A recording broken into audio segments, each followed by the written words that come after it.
let's get rolling with the Mariners. The M's return home, open up their series against the Angels with a nice 6-2 win. Dominic Canzone, another home run. He hit it against a lefty. That's good news. The defense up the middle turned 3 double plays. George Kirby pitched 8 innings. But let's begin with Cole Young. Cole with 2 big home runs last night. He was looking good. He was. He's having a great season, both at the plate and at second. Consistently one of the brightest spots of this Mariners team. With those 2 homers last night, he's the 10th Mariner, 22 years or younger, to hit multiple home runs in a game, in the first since Julio Rodriguez. Yeah, he has been fun to watch, and last night was also the first time ever in his major league career where he had a multi-home run game.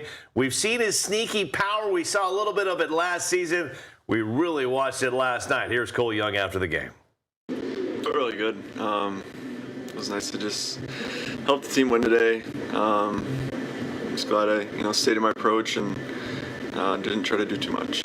We see you and Dom in batting practice quite a bit, trying to trade shots off to hit a hair cafe or kind of one-up each other a little bit. How fun is it to do that in a game like this? Yeah, it's fun. I think he got his a little more than I did, but yeah, it's always fun to compete with him, especially in batting practice. But he's got a lot more juice than I do, so it's hard to compete with him. Cole Young talking about how he competes in batting practice with Dominic Canzone. Canzone has been on fire all season.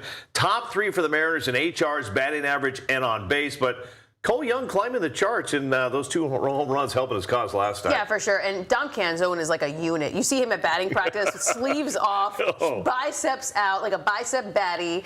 I mean, these 2, though, they're definitely the bright future of this team, and it's fun to watch. And I think Canzone specifically is going to just be a really important part for this team, because now that he's proven that he can hit against lefties, he should be in there for that DH spot night in, night out, if necessary. I agree. Let's take a look one more time at Cole Young's stats. I mentioned he was climbing the charts. Here you go.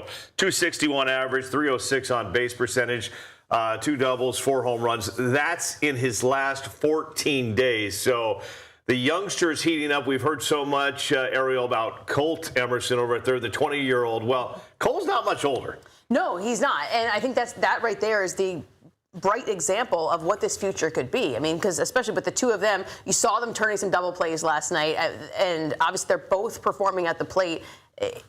We are seeing a lot of issues with this team right now, but the future is bright, Chris. Yeah, it definitely is. All right, we also saw George Kirby smiling last night. Yes, George Kirby was smiling. He goes from just pure anger as he's getting that final strikeout with 2 ons. Furious George. But then he's smiling in the dugouts. They did a little tunnel for him. He was sharp 8 innings on the mound. I mean, how could he not be smiling? It was the best he's looked all season. Second time going 8 innings this year. I think this was the more impressive win, though. Gave up a few early runs, 7 strikeouts, 1 walk, and he battled rather than got rattled. So I think that was really what kind of separated this one. I like that. Battled rather than got rattled. I think 1 walk, only 1 walk. That has been kind of his calling card before this season. He struggled a little bit with that this year, but only giving up that 1 walk was huge. 100 pitches on the dot. He says when he left the 7th inning, he wasn't sure if he was going to go out there for the 8th inning. He had no conversations with Dan Wilson. He went to do his normal routine, came back out, and Dan said, go finish it. And that was a great decision by Dan and the pitching staff, because obviously he was feeling it. He was still throwing okay. Only with 100 pitches. We've seen plenty more than that. But also, we saw how the bullpen imploded the night before. They needed to get through this one as far as possible with their starting pitcher. And I'm glad you said that, because if Mariner fans and the media are going to criticize Dan on some of these moves, we should also applaud him when he makes a move like he did last night to bring out Kirby for that 8th inning. Kirby was excited to be able to finish the job. Here's George after the game. The offense gives you the lead there in the 4th inning. What's going through your head about just keeping your foot on the gas and putting down 1 shutdown inning after another? I mean, it's awesome to get the run support, but for me, I can't control any of that, so I just gotta, stay in my mind, just control what I can control, and just keep going until I get the ball taken out of my hand. So. The runs are nice, but for me, it doesn't affect me. I just got to keep going out there and just finish the job. So, I'm super happy that those guys swung it today. Had some big at bats, Cole and Dom, a couple home runs, and it was pretty sweet. You and I have both interviewed George Kirby a lot over the years. Never gets too emotional, too deep, but that's kind of that's what you want from your pitcher. You don't want him getting too high and too low. No, and he definitely doesn't. He kind of keeps everything pretty steady in the middle. Obviously on the mound we called him Furious George. He has that little bit of that spark. But no, in interviews, he's pretty steady. Doesn't even smile, doesn't crack too many smiles. In spring training, it was actually kind of fun to see him kind of loosen up a little bit, roll his shoulders back, make some jokes about the rest of his rotation, because that's not what you see from George night in, night out. And these are human beings. Yes. I think they can sit back and also they can hear the noise. People talking about, oh, Bryce Miller, Logan Gilbert, are they the ace?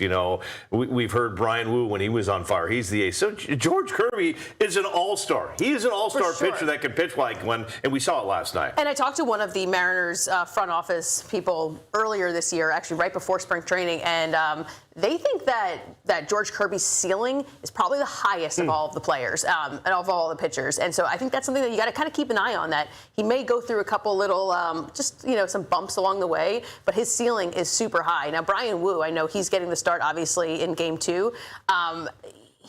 I know he has a high ceiling, but he has really been scaring me this year. Well, it's been a roller coaster ride. When he's home, he's great. When he's on the road, it's been a different story. Yep, Brian Wu getting the start for Game 2. No game on Wednesday because you've got the knockout round of the World Cup in Seattle on that day. Bryce Miller will throw on Thursday for the Mariners, and the Toronto Blue Jays come to town on Friday. GM Justin Hollander spoke with the media yesterday.